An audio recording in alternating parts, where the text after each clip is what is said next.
Lonna Kelly, and this is Hudson Valley Art Speak. Thanks for watching today. I'm going to introduce you to Albert Shahinian today. He is the owner and director of Albert Shahinian Fine Art in Rhinebeck, and he has been in the gallery business for 17 years. Thanks for coming today. Good to be here. Thank you. Yeah, 17 years. That's a long time to be in this business. Yeah, I ask myself a question all the time, like, why am I doing this? Yeah. Because there are many highs and there's some very difficult lows. The lows come from a sense of irrelevancy, or you work very hard to get exhibitions organized, and a handful of people may show up, and it's very difficult to keep going. And with our gallery being my primary business, it's our livelihood. So there's always tension between art for art's sake, art as a way to make a living, and all of the things that happen in between. Yeah, I think of it as the business of art. There's a couple of different sides to it.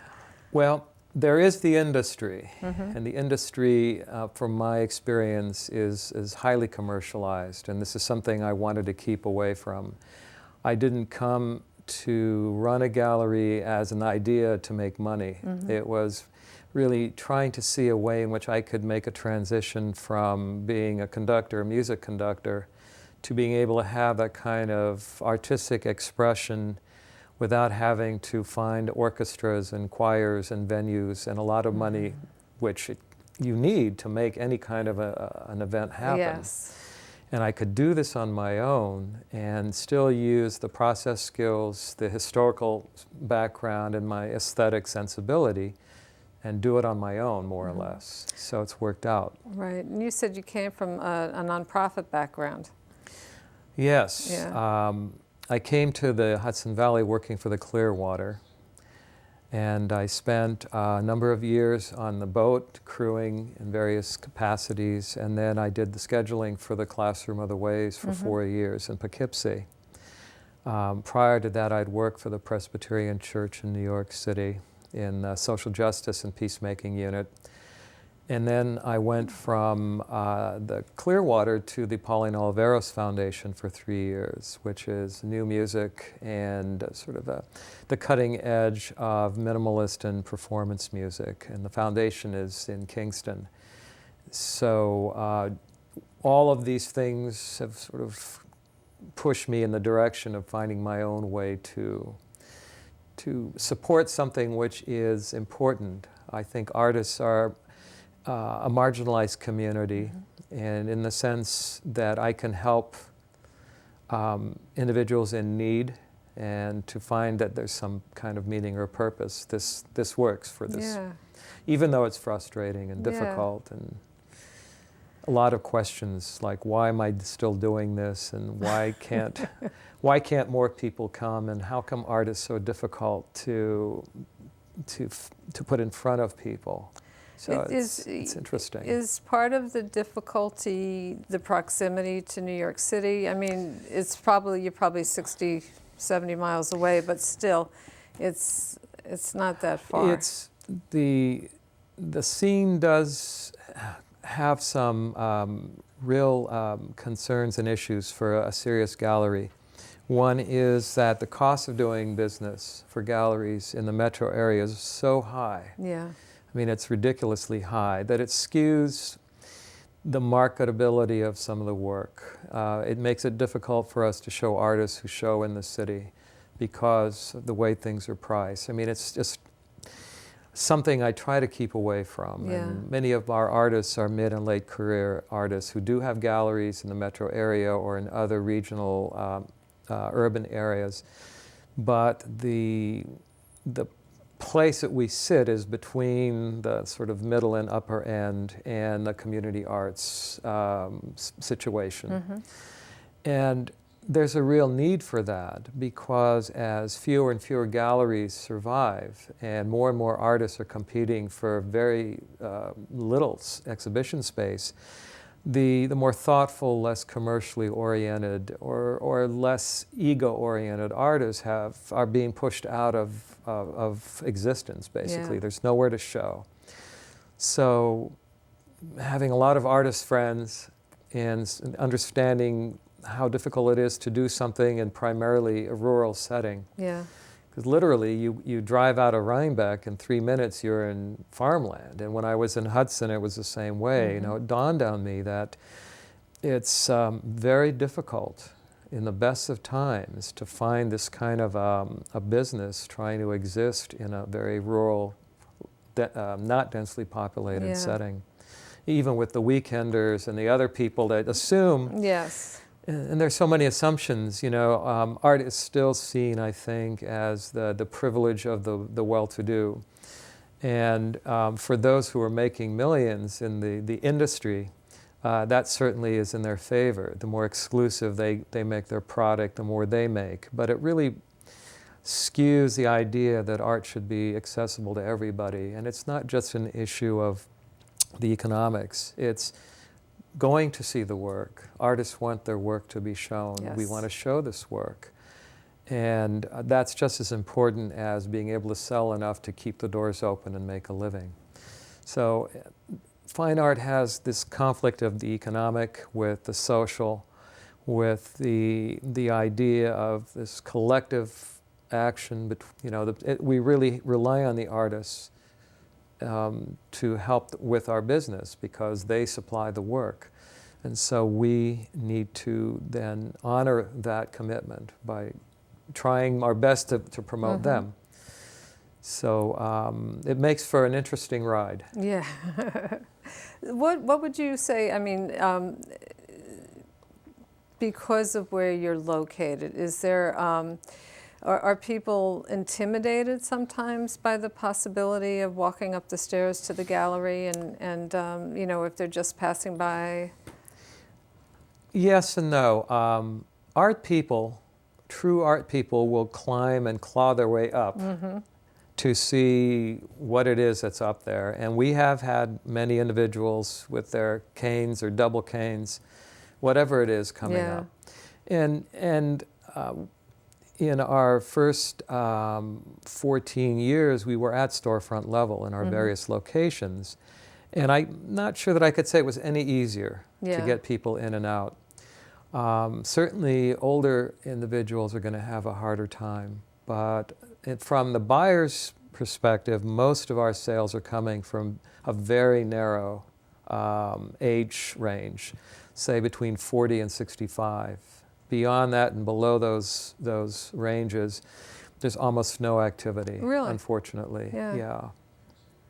Huh. We need we need some more jobs for the younger people, I guess. More better paying jobs. I don't know. I have a theory that the way we do what we do is an anachronism, that we're kind of a dinosaur in this age of instant digital image access, and a very new generation that I think has very little interest in things that don't move quickly in front of them. Yeah. To spend time and unbounded time with visual art takes a certain amount of discipline and a willingness to drop what you're doing and really try to be open to what is being shown and presented. Yeah. You work with artists who primarily are maybe the inheritors from the Hudson River School of Art, who do landscapes, but more contemporary? Well, it's both. The exhibition called The Luminous Landscape, which is in its 17th year, is specifically designed for what I would call contemporary on-location work, but not strictly so.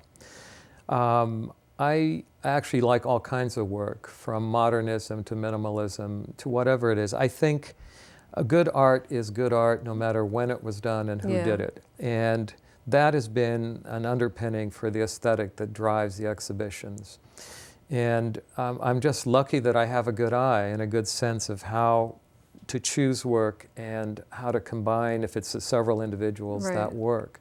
But we're not a trendy gallery. There's no way to compete with Chelsea or Dumbo or, you know, it's, and frankly, if I had the means to, I don't think there's a receptivity here for that kind of experimental work. And I'm not prudish about it. I've been working in a new museum now for 14 years, installing contemporary exhibitions.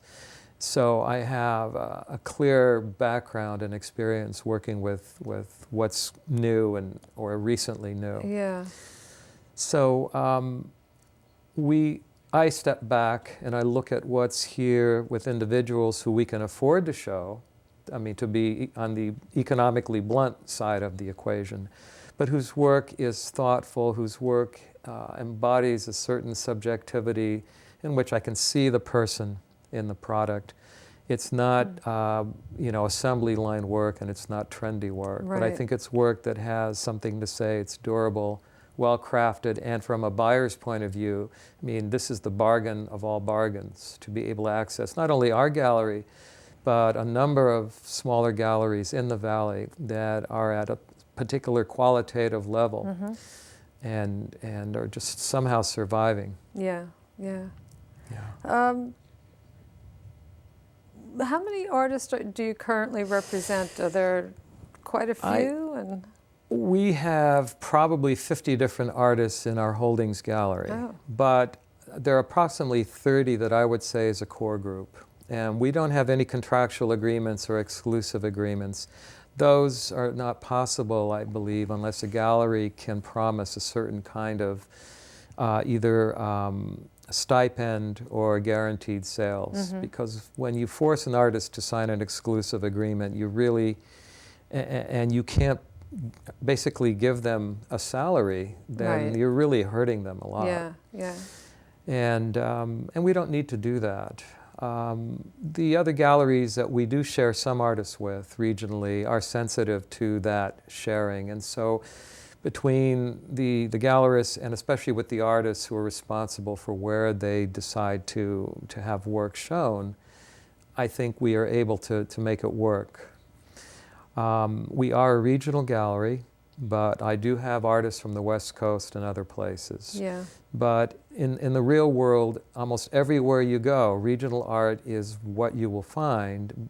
It's just simply an economic issue. It's very expensive moving artwork, shipping it, crating it. And people who come to the Valley want to see Valley artists. It's just like when I go somewhere, I want to see what's happening there. Right. You want to know what the art scene is where you are. And we have a mix of landscapes, but we also have non-objective work. We do carry some very fine cast bronze work, some high-end ceramic work. Joanna and I love printmaking, but we find that our audience has not been really warmed up to works on paper. So they've self-selected primarily to works on canvas, pastels, very little photography. It's kind of where things go. Yeah. And we try to expand that aesthetic. But it's slow work. Yeah. It's a learning process, right? And it is, and there's no formula. 1 year you'll have a great month, and a year later you'll have the worst month you've ever had. And so you have to have the long view, which is why we've stuck it out for 17 years. Yeah. Well, our time is up. Okay. And it's a fabulous gallery. Thank you. And I hope everybody will stop by, see you in Rhinebeck, the Albert Shahinian Fine Art Gallery, and make your next opening really busy. The next opening is the 19th of July. 19th New of work July. by Don Purley. Okay, great. Yeah, thank you. Thank you.